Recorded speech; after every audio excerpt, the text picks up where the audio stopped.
खूब चंदन चावे, इतना सा चंदन सु काई नहीं।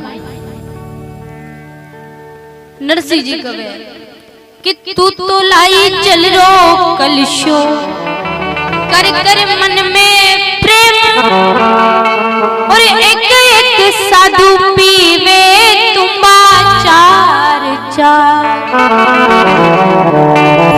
तारा एक कलश काई नहीं होवे बैठी, तू क्यों कर लाई है?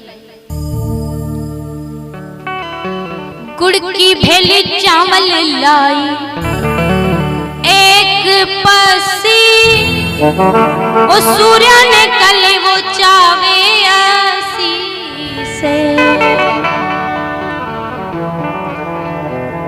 अमे नरसिंह जी जो कवे कि तू तो थोड़ो कुमकुम लेना ये, खावण वास्ते थोड़ो लेना ये, मारा साधु तो खूब खावे। जब नरसिंह इन प्रकार बोलिया तो गांवरी जो नानी बायरे साथे गई वो हसन लगी, और नरसिंह जी ने केवन लगी, हसी जुनार अंजार की वो सुन नरसिंह रे बैन, उल्टा मांगे कापड़ा आयो मायरो देन। कवे कि उल्टा मासू मांगे थे तो मायरो देन आया हो। अमे नानी भाई घनी कलेश करे, घरे गई तो सासू कवे हे जी बाई को बुलाई के, सासू पूछे रेस ओ कित को भरसी मायरो कित का लिया बेस। तो थारे बाप जी से मिलन गई कितो मायरो लाया, और सासुआ अइया ही होवे महाराज। घना घर में तो घनी बजनीली सासू होवे, और घना घर में हल्की फुल्की होवे। जो हल्की फुल्की होवे तो बहू भी खुश रहे, पर घनी बजनीली होवे। और घना घर में तो 130 किलो की भी होवे। अब बताओ 130 किलो की सासू ने कैया माथा पे धारण कर रखे वो। एक बार 130 किलो की के घर में चोर घुस गयो। अब रात्रि रो समय चोर चोरी करण वास्ते आयो। अब वाने ठा पड़ी तो चोर को पकड़ के दबा लिया, ना मारियो ना कूटियो, बस दबा के वह चोर के ऊपर बैठ गई। 130 किलो की। वो अपने पति ने आवाज लगावे, ओ चिंटू के पापा जल्दी आइयो जल्दी आइयो। चिंटू के पापा कहे कि क्या हुआ? बोले मैंने चोर को पकड़ लिया, आप जल्दी से पुलिस थाने जाओ और थानेदार को लेके आओ। अब बेचारा चिंटू का पापा रात्रि में नींद में आके भीड़ते भीड़ते गए। अब जा ही रहे थे कि उनको चप्पल नहीं मिल रही।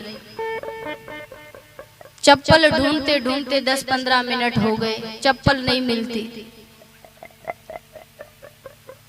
चिंटू के पापा चप्पल ढूंढ रहे, उधर चोर को दबा करके वो 130 किलो की बेटी है।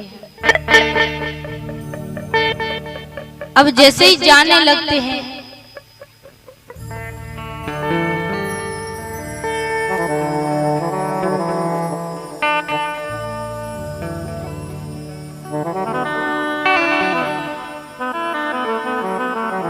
महाराज जी पधारे हैं, उनके चरणों में मेरा दंडवत प्रणाम। तो महाराज अठे चिंटू के पापा चोर को ढूंढने जा रहे हैं, लेकिन चप्पल नहीं मिल रहे। बहुत देर हो गई, 30 मिनट 15-20 मिनट हो गए। तो वो जो नीचे दबाया चोर कवे, अरे भैया मेरी पहन जा, पर तू जल्दी थाने जा, क्योंकि अगर ये दबा के बैठी रही तो मैं यही खत्म हो जाऊंगा।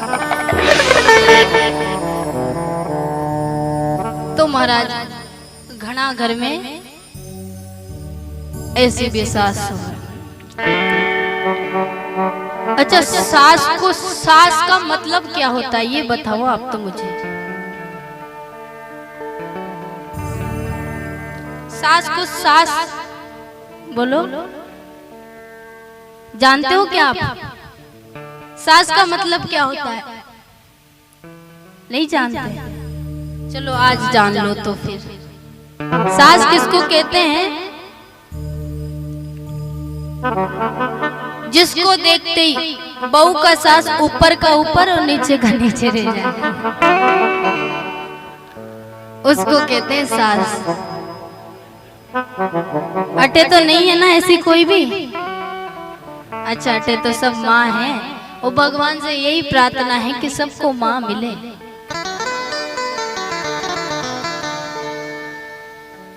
कई कई बार क्या होता है ना, जब सास बहू के बनती नहीं तो संबंध बिगड़ जाते हैं, और आजकल ऐसा ज्यादा देखने को भी मिलता है।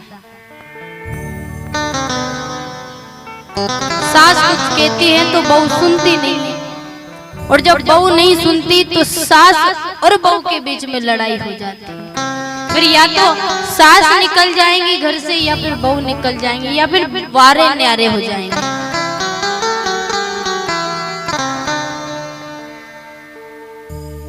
लेकिन यहाँ पर जितनी माताएं बहनें हैं, कोई किसी की सास है तो कोई किसी की बहू है। आप सभी से मेरा यही कहना है, आप सभी बहुओं से, कि सास आपके भले के लिए कहेंगे। वो हमेशा आपका अच्छा ही चाहेंगे।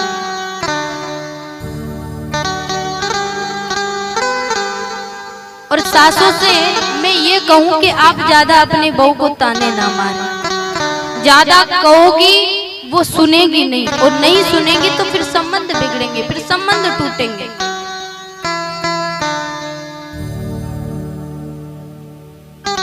किसी संत ने बहुत अच्छी बात कही है कि दरवेज क्या नहीं देते, सिर्फ बद्दुआ नहीं देते। दरवेज यानी महापुरुष।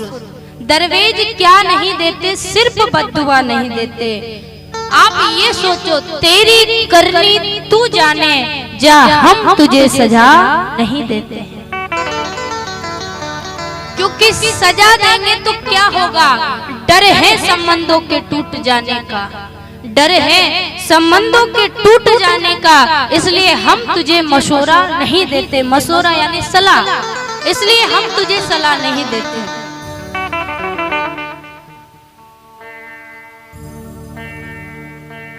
परंतु जमाने में क्या होता है, लोग यदि कुछ अच्छा कर रहे हैं, आगे बढ़ रहे हैं, तो गिराने में लगे।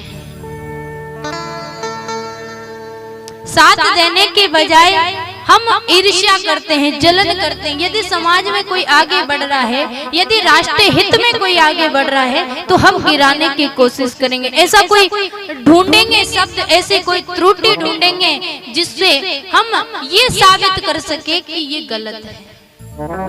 उसने इतना अच्छा किया, हम उस पे ध्यान नहीं देते।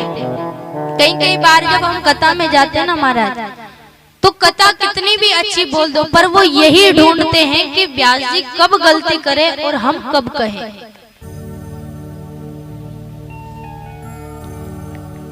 जमाने की बड़ी एकता देखी है, जमाने की बड़ी एकता देखी है, और जिंदों को गिराने में और मुर्दों को उठाने में।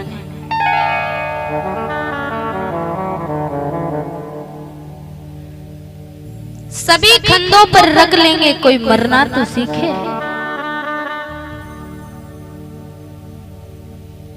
सभी कंधों पर रख लेंगे, कोई मरना तो सीखे। अरे गलत बातों को खामोशी से सुनना और हाँ भी भर लेना, क्योंकि फायदे बहुत हैं इसमें, कोई करना तो सीखे।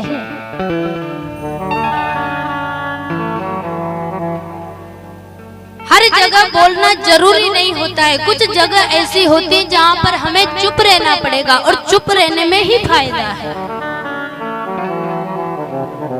क्यों ज्यादा सोचते हो, क्यों ज्यादा विचार करते हो? एक सूत्र जीवन में अपना लो, एक पंक्ति है, यदि जीवन में अपना लो तो शायद जीवन में कभी लड़ाई झगड़े ना हो। आइए मेरे साथ गुनगुनाएंगे।